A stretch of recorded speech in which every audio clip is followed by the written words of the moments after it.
जय हिंद दोस्तों, स्वागत है आप सभी का आपके अपने चैनल भाषा आईएएस एजुकेशन में। जैसा कि हम लोगों ने पिछले क्लासेस में analysis of geography, syllabus analysis and history का जो सिलेबस जो हमने एनालिसिस कर लिया था। ठीक है फ्रेंड? और मैंने आपको ज्योग्राफी का आज का मैं फर्स्ट लेक्चर ले रहा हूँ, जिसमें मैं आपको ओरिजिन ऑफ द अर्थ पढ़ाऊँगा। ठीक है? ओके फ्रेंड, उससे पहले मैं आपको कुछ लाइनें बताना चाहता हूँ। जैसे आप देखते हैं कि every discovery begin with a question. आप सभी जानते हो, आई नो कि you are such able to understand such things.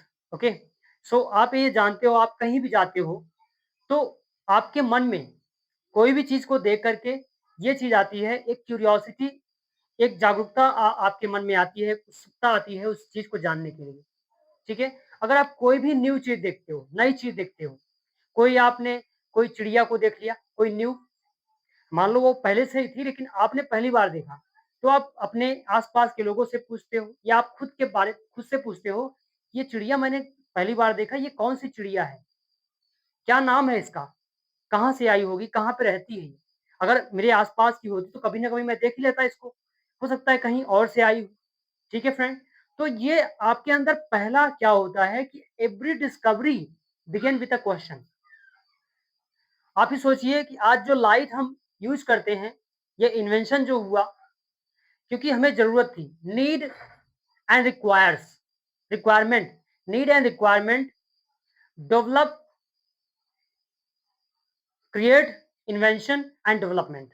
ठीक है फ्रेंड? तो हमारी जो नीड है और रिक्वायरमेंट है, it automatically generates development and invention. ठीक है? अगर आपकी रिक्वायरमेंट होगी तो आप कार बनाओगे, आपकी रिक्वायरमेंट होगी तो आप रोड बनाओगे, आपकी रिक्वायरमेंट होगी तो आप मशीन्स बनाओगे, है ना? आपको रिक्वायरमेंट होगी तो आप करोगे। तो वो सारी डिस्कवरीज़ आपके क्वेश्चन शुरू होती है। ठीक है? आपको ज़रूरत है मिनरल की, तो आप माइनिंग करोगे, है ना? आप क्या करोगे, आपके अंदर क्वेश्चन क्या आया कि from where I can extract mineral? So you will go to that places where you can get minerals. So there are so many places in India as well from where you can extract minerals as well. Not only in India, there are various places in the whole globe from where you can extract various type of various minerals. Understood? Also, yes, yes or no? Let me read what next line. Study with curiosity, not fear or stress. If you are a student and you know it that any person who is working professional or any student, for example, if any businessman who wants to start his business and he knows that what plan he has made, that is okay. If you know that what uh, for what post you are preparing, that is best for you, in that condition, now you are going to make a plan, you are going to make a target, and you will study target oriented, and that is the best strategy to clear or tackle any examination. If you are not making any plan and you are shooting your arrow without any aim, without any target, it means you are pathless runner, you are diverted traveler. Okay friend, so what is the most important in our life? That is the main thing. We need to know what is our target, what is our question, then the discovery would be beneficial, the discovery would be you can say fruitful. Otherwise, without requirement, discovery would be wasteful. Yes or no? Yes. चलो आइए पढ़ते हैं आगे। Study with curiosity not fear और stress. अगर आप study curiosity के हिसाब से पढ़ते हो तो you will enjoy in your study. If you are studying with fear, with stress, it means you are you are being pressed for study. Any person who is desirably study, that is the situation for that person is perfect, and that situation would be enjoyable. Yes or no? That would be entertaining. Yes or no? चलिए हम शुरू करते हैं अपना ये topic. Okay friend, यहाँ से हम समझते हैं कि अगर आपके अंदर क्यूरियोसिटी नहीं है फ्रेंड, तो आप अर्थ के बारे में नहीं समझ सकते हो. एज यू नो दैट कि ज्योग्राफी का डेफिनेशन क्या है. What is the definition of geography? Simple definition friend एक लाइन का है. सिंपल सा यही है कि geography is the scientific study about earth as the home of the man. ये जो हमारा अर्थ है वो हमारा होम है, हमारा घर है, जहाँ पे हम रहते हैं. तो ये हमारी रिस्पॉन्सिबिलिटी है कि हम अपने घर के बारे में पढ़ें, अपने घर को कैसे हम लंबे समय तक मेंटेन करके रख सकते हैं, उसके बारे में पढ़ें. यानी जिससे हम एनवायरनमेंट कहते हैं, अपने एनवायरनमेंट को हम नुकसान ना पहुँचाएँ. और हम इस स्टडी को एनवायरमेंटल ज्योग्राफी में पढ़ते हैं कि हम अपने एनवायरनमेंट को कैसे सेव करके रखेंगे. तो हमारा जो टॉपिक है फ्रेंड आज का, वो है ओरिजिन ऑफ द अर्थ. यानी जिस होम में हम रहते हैं, उसका वो उसकी उत्पत्ति कैसे हुई, कैसे उसका जन्म हुआ, है ना. तो there are various theories about the origin of the earth. ठीक है फ्रेंड, चलिए डिस्कस करते हैं कि क्या थियोरीज है वो. Origin of the earth. Okay, so now I am going to break this in three parts. First part would be monistic concept. Second would be dualistic concept. Third would be modern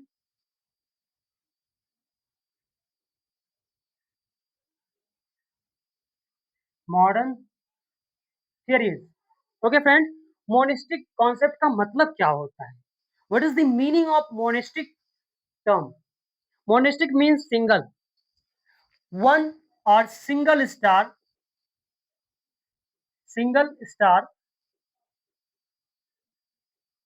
involved for the formation of earth. As you know that here friend कि सोशल हमारा जो earth है वो कहाँ पे आता है. Do you know the location where earth is available? That is our solar system. Yes और नो? Of course solar system is in the universe.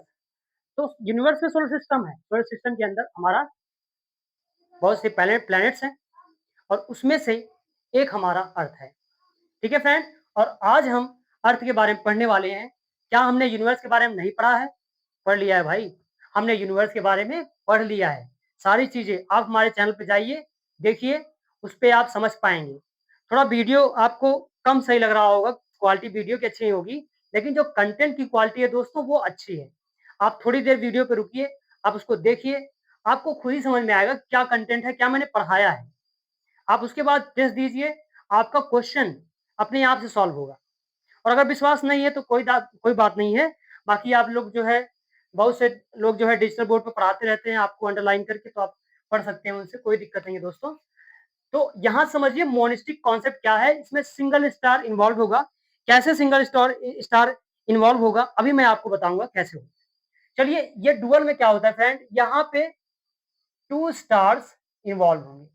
यहाँ पे क्या होंगे? टू स्टार इन्वॉल्व होंगे, या इसको हम कहते हैं बाई पेरेंटल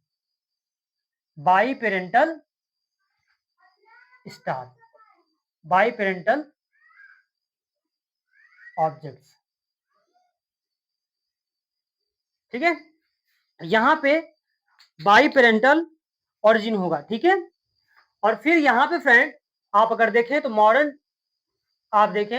मॉडर्न थियरीज हैं. एक है आपकी बिग बैंग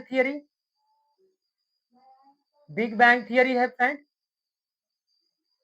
सेकेंड है कॉस्मिक इन्फ्लेशन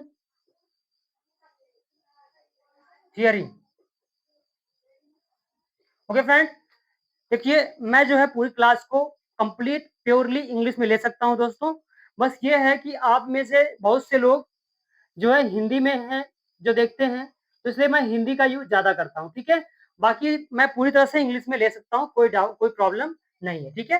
तो देखिएगा, मोनिस्टिक का मतलब होता है जिसमें जो साइंटिस्ट हैं, जो फिलोसफर हैं, जो जोग्राफर हैं, मैथमेटिशियन हैं, उन सब ने ये माना कि जो स्टार है वो एक ही स्टार था, एक क्लाउड था जिसमें स्टार बना, एक स्टार बना, और उसी क्लाउड में जो रिमेनिंग पार्ट बना beyond the star that converts into planets, है ना।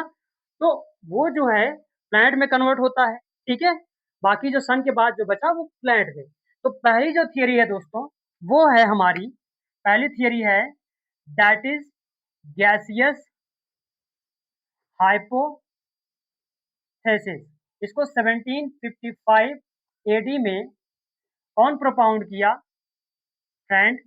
प्रोपाउंडर है इसके, प्रोपाउंडर हैं इमानुअल कांट, इमानुअल कांट, ठीक है।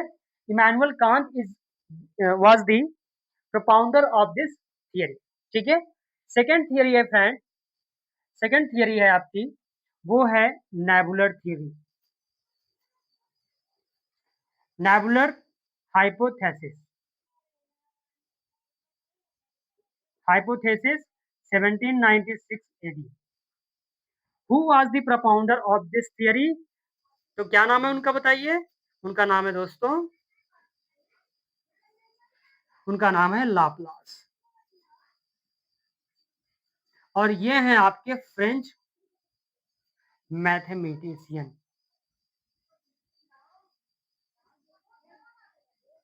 और ये फ्रेंड आपके हैं जर्मन फिलोसफर, जर्मन फिलोसफर हैं। क्या इतनी बातें आपको क्लियर हो रही हैं? बताइएगा। चलिए, अब इस दो थियरी को मैं समझाता हूं, बाकी इसको एक्सप्लेन थोड़ा सा कर दूंगा, बाकी नेक्स्ट वीडियो में इनको इनको डिटेल में समझेंगे, ठीक है। अभी दो थियरी समझ लीजिए, नहीं तो वीडियो जो है लंबा हो जाएगा, ठीक है फ्रेंड। आइए समझते हैं इसको।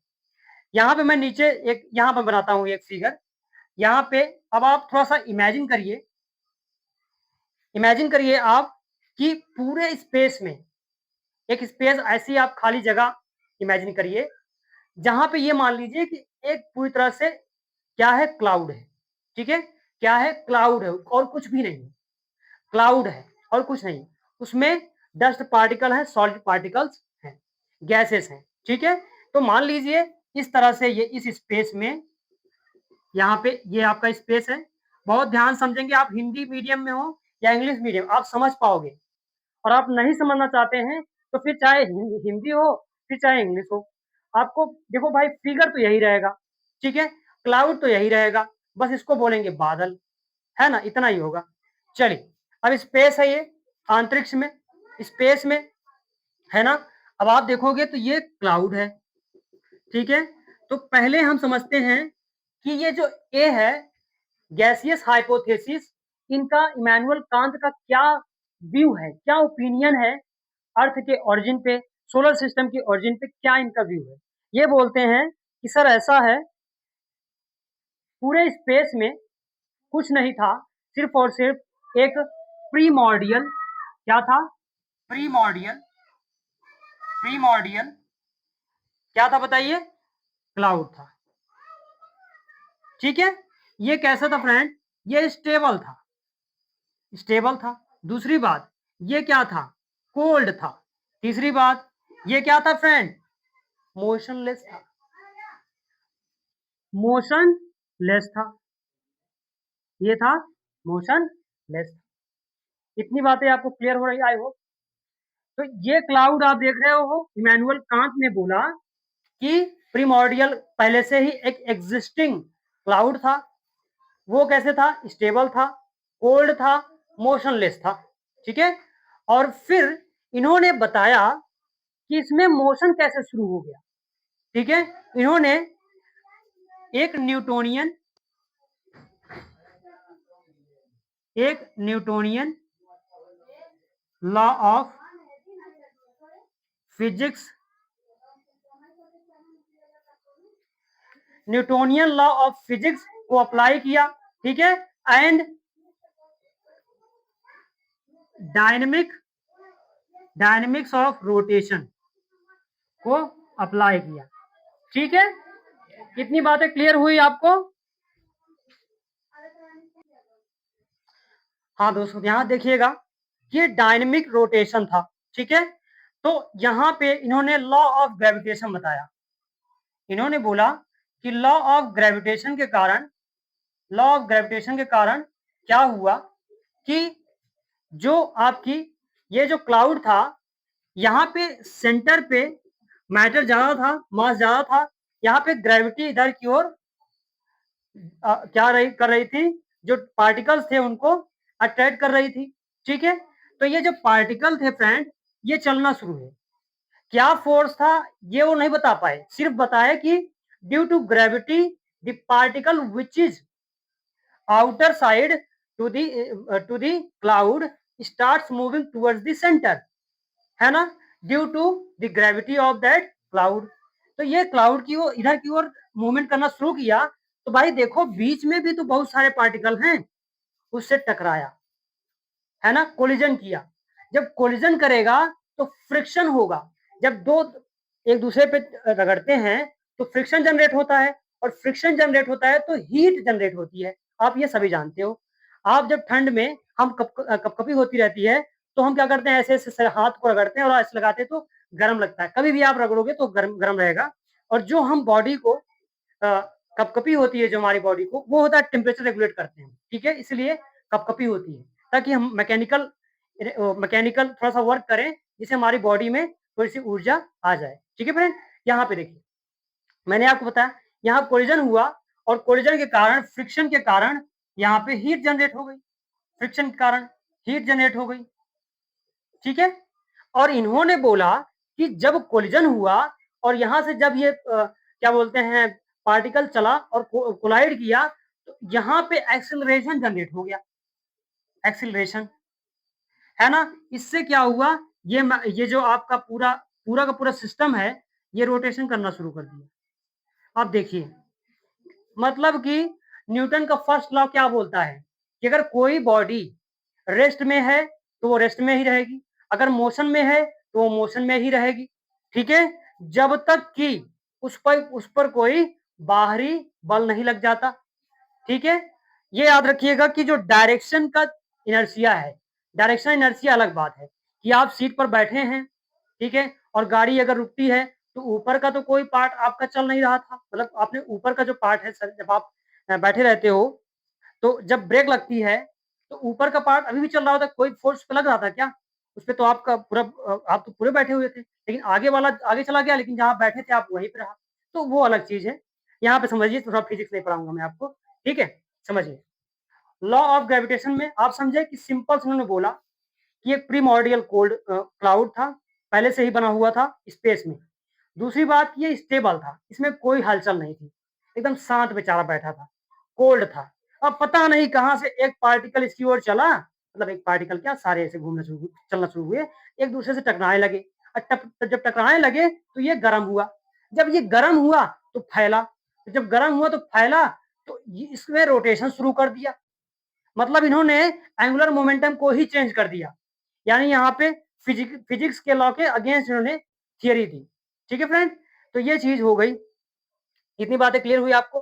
तो उन्होंने बोला कि मोशनलेस था, मोशन में आ गया, है ना, न्यूटोनियन लॉ ऑफ फिजिक्स, यानी यहाँ पे इन्होंने ग्रेविटेशनल फोर्स को यूज करके बताया, और डायनेमिक रोटेशन के बारे में इन्होंने बताया कि यहाँ पे रोटेशन शुरू हो गया।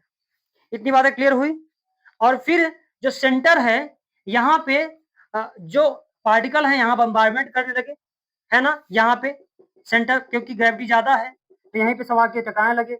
यहाँ पे हाइड्रोजन हीलियम सब थे, यहाँ पे बन गया जो सेंटर पार्ट है, ये बना लास्ट में आपका सन बन जाएगा। और यहां से इन्होंने बताया कि 9 रिंग फ्रेंड, 9 रिंग क्या करेंगे, 1 बाय 1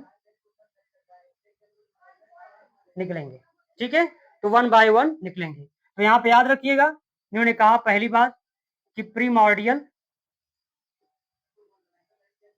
क्लाउड था, जो कि आपका स्टेबल था, जो कि आपका ठंडा था, जो कि आपका मोशनलेस था, ड्यू टू ग्रेविटेशन। इसमें क्या स्टार्ट हो गया?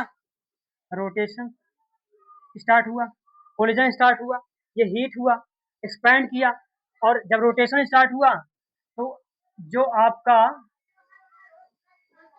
सेंट्रीफ्यूगल फोर्स है, सेंट्रीफ्यूगल फोर्स इक्वेटर पे बढ़ गया, और जब इक्वेटर पे सेंट्रीफ्यूगल फोर्स बढ़ा तो यहाँ से 9 रिंग बाहर की ओर निकल गई। और आप जानते हो कोलिजन हुआ था तो ये सारी रिंग क्या थी? गर्म थी।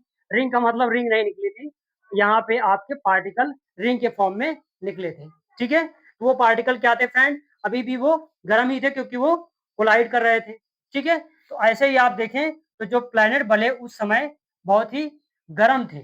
ठीक है, गर्म थे, फायर की तरह थे। तो हमारा अर्थ भी उस समय क्या था? फायर बॉल के फॉर्म में था। तो इन्होंने इतनी बात तो सही बताई, अगर आप देखो। ठीक है, सही बात बताई। लेकिन जब देखा गया कि यहाँ पे इनका क्रिटिसिज्म ये हुआ फ्रेंड कि जब देखा गया कि सन का एंगुलर मोमेंटम कुछ और है, बाकी ग्रहों का एंगुलर मोमेंटम कुछ और है, तब समझ में आया। इन्होंने जब इनसे पूछा गया कि सर ये बताइए कि जो सन हमारा है उसका एंगुलर मोमेंटम कुछ और है, जबकि मास बहुत ज्यादा है, 99% मास जो है वो सोलर सिस्टम में सन का अकेले है, बाकी 1% में सब आते हैं, planet, asteroid, Kuiper belt, comet और मेटियोर्स वगैरह, ऊट क्लाउड वगैरह। तो इन्होंने बताया ऐसा। ठीक है, और बाकी के जो 9 प्लैनेट है उनका अलग अलग एंगुलर मोमेंटम है, ना केवल यही। ठीक है, बल्कि बाकी जो आपके प्लैनेट्स हैं उनका अलग अलग रोटेशन है, उनका रोटेशन डायरेक्शन अलग अलग है। अगर आप वीनस और यूरेनस का देखें तो बाकी 6 प्लैनेट से उनका रोटेशन उल्टा है। तो ये चीजें कैसे पॉसिबल हो पाई? क्या मतलब क्या अलग हुआ? तो ये चीज हुई, आप बात यहां समझ पाए। ठीक है, चलिए, तो इनका क्रिटिसिज्म आप समझ पाए, बताइए। अब आप इतना तो यार समझ ही सकते हो क्योंकि आप यूपीएससी के लिए प्रिपरेशन कर रहे हो, एसपीएससी के लिए कर रहे हो, तो इतना तो आप समझ ही लोगे। बताइए, है कि नहीं? बोलिए।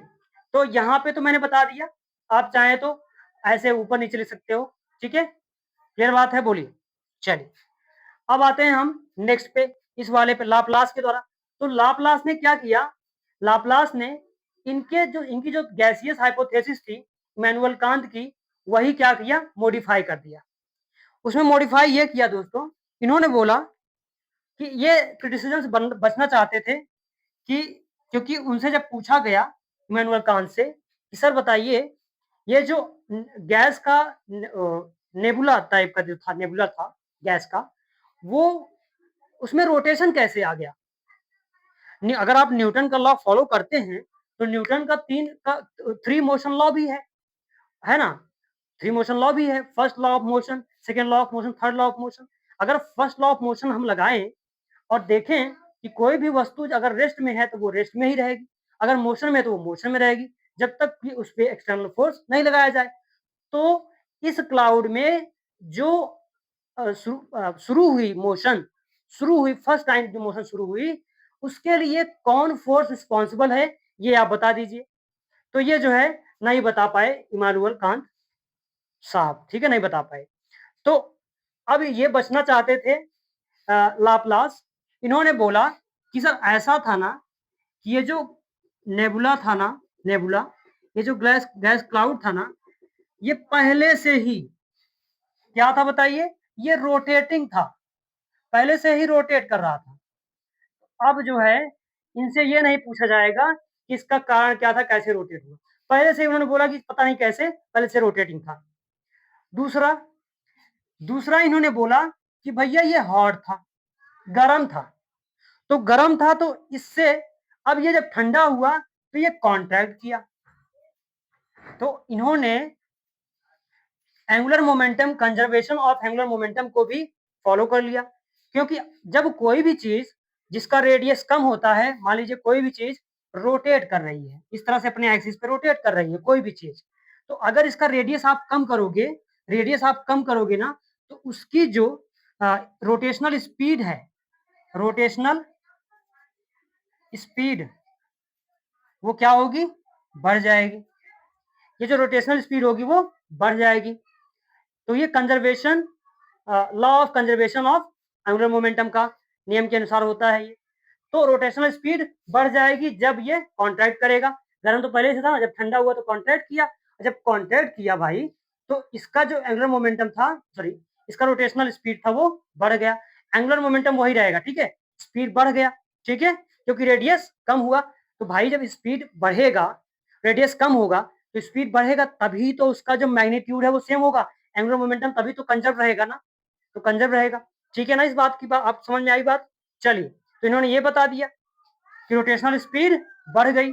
जब रोटेशनल स्पीड बढ़ी, तो ये जो किनारे पे आप देख रहे हो ना दोस्तों, ये किनारे पे मान लीजिए इस तरह से आपका एक्सिस है, मान लीजिए एक एक्सिस है, ये ऐसे घूम रहा है, एक डिस्क है, डिस्क, ठीक है, डिस्क मान लीजिए घूम रहा है, मेरे पास अभी कुछ है नहीं जिसमें आपको दिखा सकूं डिस्क वाला, है ना। तो यहाँ पे मान लीजिए डिस्क इस तरह से, और यहाँ पे इस तरह से डिस्क ऐसे, ठीक है, तो इस तरह से ये घूम रहा है। तो अब बोला कि भाई रोटेशनल स्पीड बढ़ गई, तो सेंट्रीफ्यूगल फोर्स भी बढ़ गया, सेंट्रीफ्यूगल फोर्स भी सेंट्रीफ्यूगल फोर्स भी क्या हुआ दोस्तों, बढ़ गया भाई। जब सेंट्रीफ्यूगल फोर्स बढ़ गया, तो ये जो किनारा है, जो एज है, एज किनारा है, ये क्या करे, निकल गया, ब्रोक कर गया, निकल गया। और जब ब्रोक किया, तो इमैनुअल कांट ने बोला कि एक एक रिंग निकली, ठीक है, एक एक रिंग निकली। लेकिन इन्होंने बोला कि नहीं नहीं, एक ही रिंग निकली, बाद में ये डिवाइड हो गई, डिवाइडेड इंटू,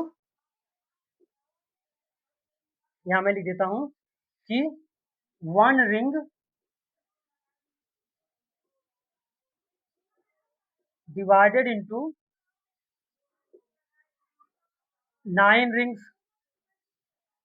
क्योंकि ध्यान रखिएगा कि 2006 तक हम प्लूटो को भी ग्रह के कैटेगरी में रखते थे, इसलिए 9 प्लैनेट थे, ठीक है। चलिए, तो ये थियरी कब की है भाई, 1796 की है, 1796 की है ना थियरी ये।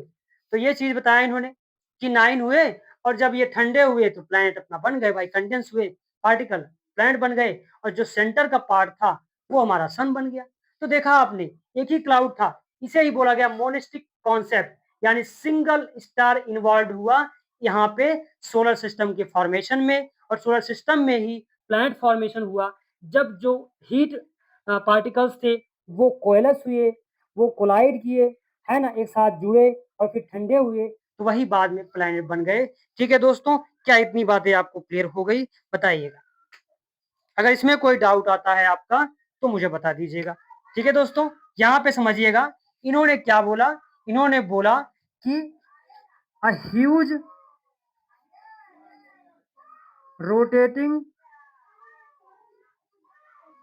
क्लाउड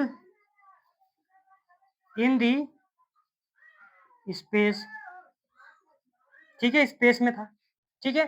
और ये कैसे था, it was hot, later it contracted due to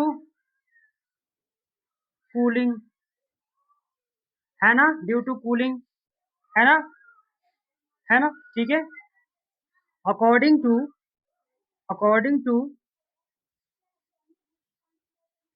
according to law of conservation conservation law of conservation of angular momentum, rotational speed rotational speed increases या इंक्रीज्ड, ठीक है, इंक्रीज हुई, और इससे क्या हुआ, सेंट्रीफ्यूगल फोर्स बढ़ गया और उसका जो आउटर रिंग था वो टूट गया और 9 रिंग्स में डिस्ट्रीब्यूट हो गया। अब इनका क्रिटिसिज्म देख लीजिए।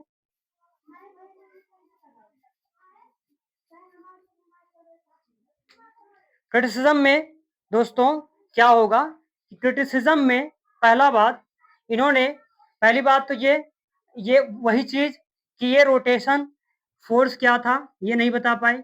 रोटेटिंग फोर्स क्या था, कहां से ये सोर्स ऑफ रोटेटिंग फोर्स कहां था, फोर्स का सोर्स नहीं बता पाए, सोर्स क्या है नहीं बता पाए। ठीक है, दूसरी बात है ना, angular momentum, angular angular momentum angular momentum difference है ना, between sun and other planets, है ना। और अगर आप देखें तो जो जुपिटर अकेले है उसके कई सैटेलाइट्स हैं, नेचुरल सैटेलाइट, उनके अपने रोटेशन अलग अलग हैं। तो अगर इसी सेम क्लाउड से बना है तो उनका रोटेशन अलग डायरेक्शन में क्यों है, तो ये भी ये नहीं बता पाए। तो ये सारी इनके जो थियरीज हैं, हाइपोथेसिस हैं, उनके ड्रॉबैक्स थे। इसी कारण इनकी थियरीज जो है आज एक्सेप्टेबल नहीं है फ्रेंड। लेकिन फिर भी इन थियरीज को हम इसलिए पढ़ते हैं कि मान लीजिए कोई भी साइंटिस्ट, कोई भी जोग्राफर या कोई पर्सन इनके ऊपर फिर से इनको अप्लाई करके अगर कोई भी चीज़ सही प्रूव कर देता है, हालांकि ये रिजेक्टेड हो चुकी हैं अब, लेकिन अगर फिर भी लॉजिकली वो प्रूव कर देता है तो हो सकता है कि ये थियरी सही हो जाए। ठीक है, कोई भी थियरी सही नहीं है, कोई गलत नहीं है। ठीक है, ओके, चलिए। और जो हम इस समय प्रेजेंट टाइम जो ज़्यादा लोग एक्सेप्ट करते हैं वही सही है। ठीक है, न्यूटन का ग्रेविटेशनल लॉ अगर आप देखें तो भी उसको बताया जाता है वो सही नहीं है ना। बताया जाता है कि जो स्पेस फैब्रिक क्या ऐसा कुछ है, स्पेस टाइम फैब्रिक है, ऐसा है नाम। तो उसके बेसिस पे है जो जिसको आइंस्टीन ने दिया है, थियरी ऑफ जनरल रिलेटिविटी में बताया है, उसके बेसिस पे बताया है। तो वो अलग अलग चीज है, जो थियरी उस समय एक्सेप्टेबल है ज्यादा, वही सही मानी जाती है। ठीक है, तो आइए थोड़ा सा मैं इसको डिस्कस कर देता हूँ आगे। और ये आपका थियरी, ये दो थियरी आपकी हो गई कंप्लीट दोस्तों। ठीक है, ये दो थियरी कंप्लीट हो गई। आई होप आपको ये समझ में आई है।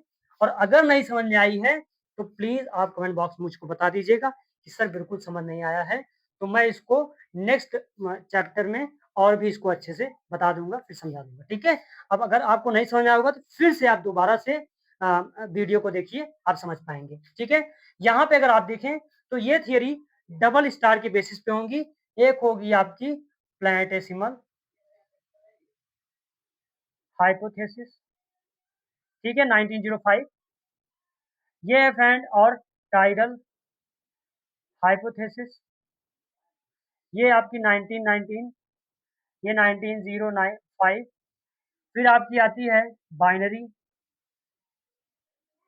Star theory